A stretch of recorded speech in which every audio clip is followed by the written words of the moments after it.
Hello, this is Fabrizio. Marco. Gabriel. Welcome to Calcio Worldwide. In this video, we're going to be breaking down all the weekend's fixtures.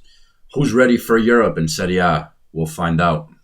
Well, let's find out indeed, because first match, there's a team that will be in Europe and a team that will not be.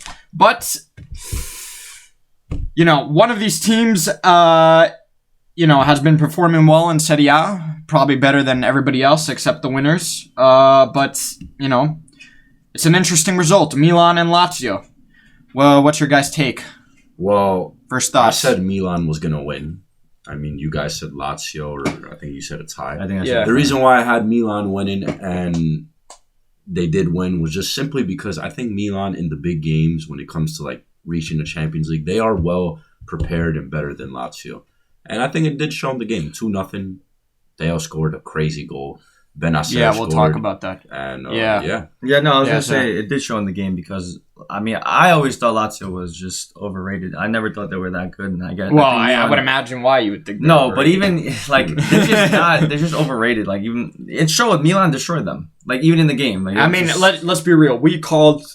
Let's own up. We thought Lazio would win because... I said, who's we? I said tie. You said tie? Pretty sure. Well, we got to rewind that back. I don't know. No, I think 2-1. Yeah. I think 2-1 Lazio. But listen, Milan lately, not taking into account this game, we saw their past few performances. They were not playing that well. They tied with Cremonese. Yeah. And they had other poor performances, but so we thought Lazio, because they kill in Serie A, they have nothing to play for. Milan do. Lazio would take this. But this sends a message. This is what we needed from Milan, what we've been asking from them these past few weeks. Now, the Milan-Inter game, it looks a little tight. Yeah, it looks a little tasty. You said, that Theo goal was ridiculous. Milinkovic-Savic is arguably Lazio's best player, and Theo made him look like a child. No. Theo is just the fastest player in the league. Yeah. But listen, to do that on an experienced player like Milinkovic-Savic, that is impressive. No, it is. Obviously it is Theo, but to do that against Milinkovic-Savic, that's ridiculous. And then that goal outside of the box, that's like a winner goal. Benacer had a nice goal too. This is what you need Who from set it up? That was great. Who set up the goal for Benacer? No, okay, but look, listen. No, that's why he's there. But that's what I'm saying. Now, Olivier Giroud, how often does he do that? He does that. You can ask any Milan fan. Okay, we're not getting into this because we do this every week. We'll see if he does it against Inter, because that's the big game. He does it there, I'll shut the up.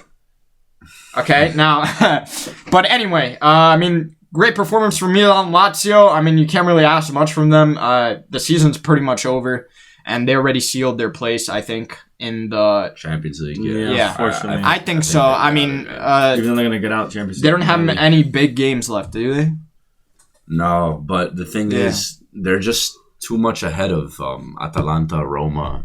Yeah, I think they sealed the deal. But now... Leao did get injured, though, in the 11th minute. Oh, yeah, that's a big thing. Bit of a scare for Milan. Apparently, it's not that serious. Yeah, But will it be for the... Apparently, the reason why Pioli took him out in the 11th minute, because they asked him during the game, is it serious? He says no, but then Pioli did the smart thing, said, I'm not going to risk you. Okay, yeah, that's great. Took him off, and they still got the victory. So it's a win-win for Milan. Well, we'll see if it's a win-win, because you don't know. But we'll find out soon enough. Inter, though, second half of the game of the Milan-Inter derby. Now we're covering Inter. Lukaku, he's on form. He's on fire, guys. I've been saying it. When this guy's on form, he's Inter's best player. Yes, Inter these past few weeks, I hate giving them props, obviously, but, they're looking like a real contender. If they played like this the whole year, they would have won Serie A.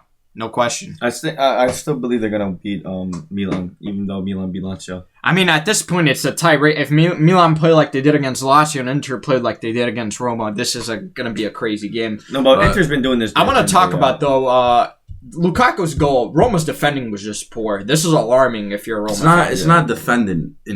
Listen, this is Roma's problem for years, and Ibanez's problem for years. For a team that tries to focus on defense. Hold on, it's not Roma's defending. It's our individual mistakes. There's a difference. Well, what is that part? Because what is that though? No, individual mistakes. Part of defending? No, Ibanez. All he had to do was instead of clearing the ball to Lautaro, he should have just passed it to but what are you trying to say? It's not defending? What I'm trying to say is that Roma defending, Roma as a group, when they defend, they're good. They're a good team. But it's the individual mistakes that cost us. Just like Juve this But that's season. Normal. That happens. But it happens often with Roma. That's Ibanez, a defense. That's the problem with your defense. That's the problem with your defense. But the fact that Ibanez is doing this and he starts most of the time, this is alarming. This is alarming if you're a Roma fan. Alarming. You're telling us things that we know already. This has to be noted. This has to be noted. But Roma fans know it. That was poor defending. But on Inter's part, Lukaku did what he did. As a striker, you're supposed to capitalize on mistakes. He did exactly just that. Lautaro, though, was very unselfish there because he could have also. And that's exactly. This partnership reminds me of Lautaro and Lukaku back in the day. Yeah. No. It does. Okay, no, but in all seriousness, it reminds me of Eto'o and Milito. Some people might say it's a bit of stretch, but I see that. But yeah, I get it. No. I could see this team, when they play to their best, they can produce some magic like those two did. I think the key thing for Inter, though, this season, why they didn't win the league was having Brozovic out for injury. Oh, I have to say, when I watched this game, Brozovic is the reason why that midfield's ticking again. Brozovic, I think, there's a lot of choices, but best midfielder in Serie A, I think he's up there. Regista. I don't know about midfielder. I think midfielder Barella is the best. Oh yeah. But I think Brozovic is much. Barella obviously is ridiculous. The top three is Brozovic, Barella, and Milinkovic. I would say those are the best.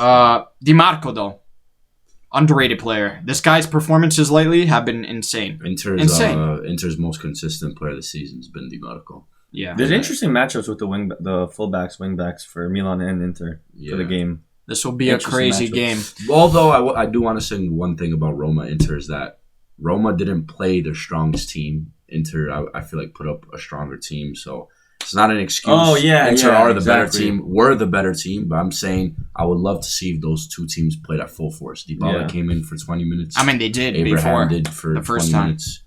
Yeah, and Roma won. Well, but you just dug yourself into the hole. but also at the same time, I think that's not a full force Inter. Now that I'm thinking about it, but their team was stronger than ours. Well, I think. Well, who knows? We'll see next year because this is the last time they're gonna meet. But you don't know. Don't get too far fetched. But just real Juventus Atalanta. Juventus won. This is sort of impressive. A 2-0 against Atalanta. Team that's been causing people problems. There's Ailing Jr. is showing promise. He set up that goal all by himself. That's what you want to see from your youngsters, no? Yeah, well, I already knew he was a really good Will he start against Sevilla? I doubt it, but if he comes on and he produces stuff like that, what I've seen from him all season with Juve, I remember even against Benfica when you guys lost 4-3, he came on and he changed the game. He's got a lot of potential. He's got a lot of fight to him. He's got a lot of energy. He likes to make things happen. That's what you want to see. That's what we need.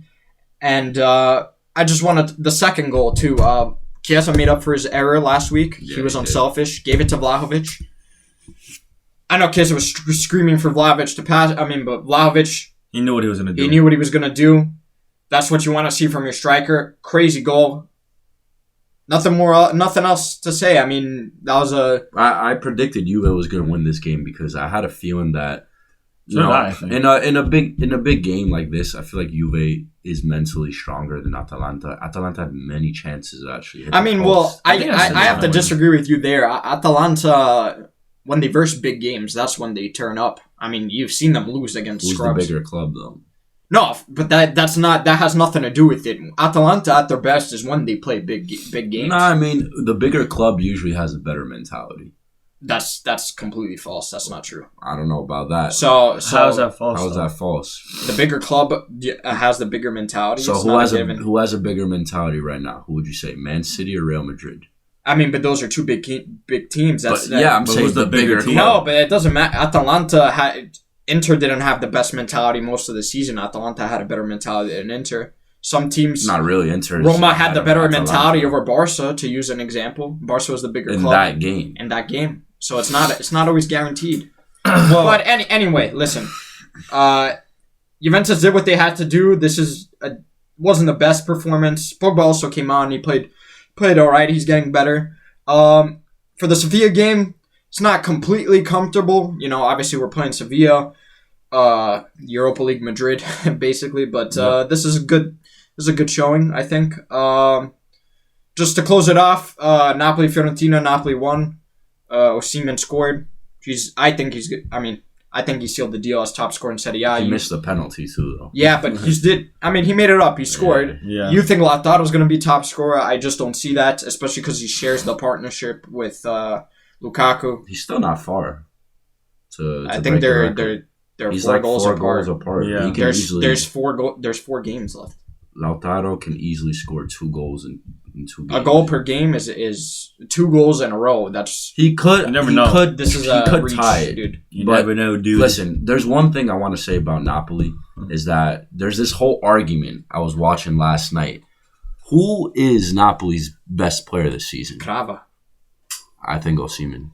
Crava is responsible. Crava not only scores, but he assists. Obviously, it's due to his position, but Crava, I think, is the key one. Osimhen, to me, is the man, and he showed it in the loss against Milan. Even in the game that they tied in the second leg. But there's also games he's been out, and Napoli still performed well. Nah, but I'm telling you, this guy this year, without him, if Osimhen played, obviously, I mean, they're both key players, but if Osimhen played against Napoli, let's say the tables were, we flip it around. Crava wasn't there for Milan.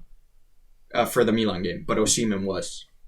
I think they were getting their goals. I'll tell you why. Osimhen would have had nobody to provide for. I'll tell you, that's not true. What do you mean? No, that's not true. No. Yeah. Let me tell you this. This, for me, solidifies the argument between Osimhen and Crava.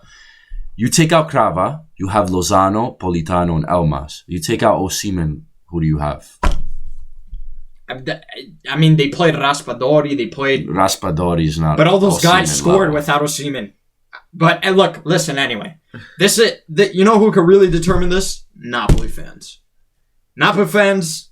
Yeah. I think they should have a vote. I don't know, a poll, and then that'll be the answer to our question. Yeah. But anyway, that concludes our Serie A preview. Tune in to our next episode, our Champions League predictions. Catch you next episode. Hope you enjoyed the video. Peace.